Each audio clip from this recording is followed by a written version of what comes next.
Network. A vow to crush the Tea Party. Mitch McConnell is vowing to crush the Tea Party everywhere. Let me give you a little more background on this. Of course, Senate Minority Leader Mitch McConnell gave an interview to the New York Times in which he predicted that the GOP establishment, the GOP aristocracy, as it were, was going to destroy the conservative insurgent Tea Party groups that are attempting to unseat at least 3 incumbents. But what's fascinating is that McConnell did not limit, of course, his comments to those 3 races, one of which is targeted at his seat. No. In addition, he decided that he was going to say, I quote, this is from the New York Times, published on Sunday, I think we are going to crush them everywhere. I think we're going to crush them everywhere, McConnell said. I think they are not going to have a single nominee anywhere in the country. Okay, well, that's one senator from Kentucky. Let's bring in another one. I am pleased to be joined now by Senator Rand Paul. Senator, thank you very much for calling in. Good morning. Glad to be with you. So we just came off of CPAC over the weekend. A lot of discussion about where the GOP, where the Republican Party is going. Conservatives, grassroots, Tea Party on one side. Increasingly, it seems, the establishment on the other.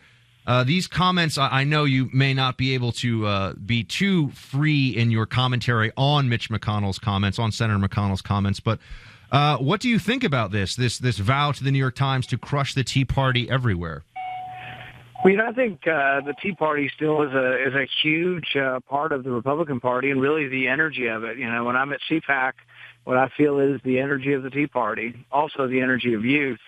But, the Tea Party are simply people who are concerned with debt and deficit, and so are most Republicans. I think sometimes what separates some of the grassroots from some of the establishment is, tactics on how they want to exploit this. And I think in the middle of a campaign, sometimes things are said that may not be intended.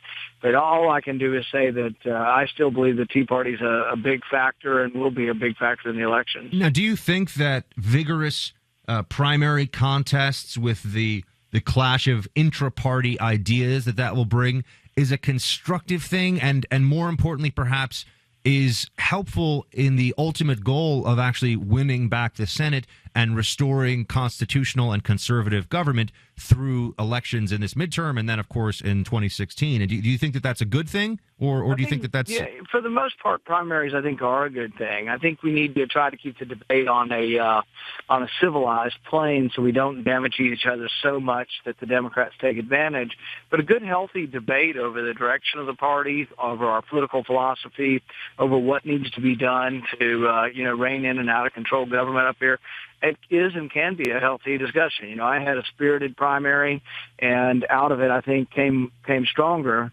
But also, we did unite after the primary, and I defeated the establishment candidate, but he endorsed me within 3 days. All of the U.S. congressmen from Kentucky that are Republican endorsed me.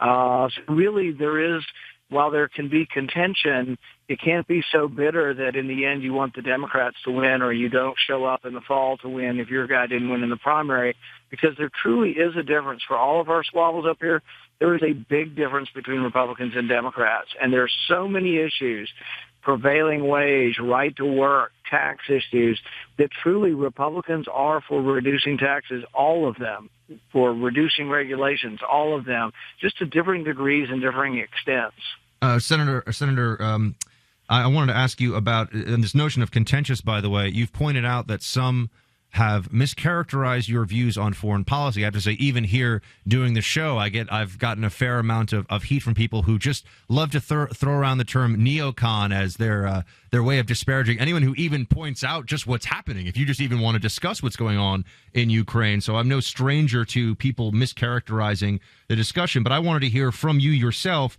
What do you think right now of what's happening over there, and also the administration's positioning vis-a-vis this conflict, which seems to just be getting worse from our perspective every day?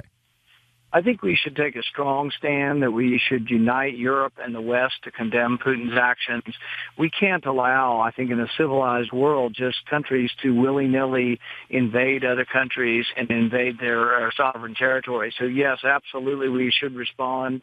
Putin should be isolated from the civilized world for his actions. What we can do to help the situation, there probably isn't a military option. I mean, even the most hawkish in our party are not advocating military involvement over there. But I think that through expansion of oil and gas exports, we can make Europe less dependent on Russia. Russia also has to realize there are going to be great economic consequences for this action. If Ukraine becomes Syria, it will be a disaster for Russia. They depend on exports, and 80% of their oil and gas goes out through Ukraine. The other thing they have to realize is that if Ukraine becomes like Syria, that one teenager who doesn't like Russian overlords can disrupt the pipeline. So there will be chaos over there if they try to occupy and maintain it. If they only maintain control over Crimea, it still will tilt all elections towards Ukrainian Western sympathies, because there's about 2 million voters in Crimea, and all of the elections have been close in recent times. There won't be another Russian-oriented politician win in Ukraine if Crimea no longer votes. So really, he's cutting off his nose in spite of his face. Now, there's supposed to, of course, be an inherent bipartisan attitude towards, people say politics, stops at the water's edge. We know that's not true. But on this issue with Ukraine, it seems that there's a recognition of the complexities and the issues that would arise for any administration under the circumstances. But I wanted to sort of transition to another area where I do see some bipartisanship, and it's one in which you are taking a lead, and that is prison reform, reforming sentencing, also reforming prisoners' rights, having them restored after they have served sentences for nonviolent crimes. That is, it seems to me, clearly a bipartisan issue. You've reached across the aisle. You're working with Attorney General Eric Holder even on these. Are you getting a sense that people are starting to recognize that this is opening some doors and things? President Obama always talks about getting things done. This is an area where it seems both sides are able to come together. Is there the support that you would like to see for this? Do you think that this is going to be essentially a beachhead for more initiatives like this that should have been done years ago, in my opinion? Well, as a Christian, I believe in redemption, and I believe in a second chance for people, particularly people that have really injured themselves through drug use and haven't injured others. So nonviolent drug crimes, I think when you've served your time, you deserve a second chance. And this means employment, but it also means the right to vote. And so I have been pushing this issue. This had been an issue that had predominantly been pushed by Democrats, but now there are Republicans and Democrats. I'm also for fairness. I mean, we have people being put in prison for 55 years for a nonviolent drug crime, and then you can kill somebody in Kentucky, get life in prison, and be eligible for parole in 12 years. So really, I'm for keeping the dangerous people away from the rest of us, punishing them, if anything, more severely, making more space for them by getting kids who made mistakes out of jail and back into the workforce, and just acknowledging that there ought to be a second chance. And I think this may be new for some Republicans, but there have been many over the years. I know I've had many conversations with Richard Viguerie over what we should do in prisons and reform and humane treatment within the prisons. And I think there are a lot of conservative Christians who favor this. Senator, I have one last area I wanted to touch on with you while we have you, and that is on the Fourth Amendment, the breadth and scope of the NSA surveillance programs. I know this is an issue near and dear to your heart. You're leading the charge on this as well. What is the latest on your efforts to try to get more transparency with regard to the metadata collection program, and also just how would you gauge the Obama administration's willingness to, I shouldn't say embrace change, because they'll never embrace change, but to accept that there need to be some limitations put on this kind of spying? Is the momentum with you and those who are standing with you on this issue? I think so. And one way I like to look at it is right now with the whole situation in Ukraine, it appears as if we didn't have very good intelligence as to what Putin was doing. I think we have to do a little more spying on the Russians and a lot less spying on Americans. And with looking at Americans' records, it should be done with a warrant. You should ask a judge. A person's name should be on the warrant, and your phone records, your credit card bills, your emails, those are private things that belong to you and you have an ownership in. Think of what's on your Visa bill. They can tell what books you read, whether you gamble, whether you smoke, whether you drink. Do you see a psychiatrist? Do you take medications? That could also all conceivably be on your visa bill. And really, that's personal. They should not look at that unless a judge has probable cause, names you, and puts a warrant out. And we just shouldn't collect all Americans' records. And I think sometimes it distracts us from the things we should do, and we do and should spy on our adversaries.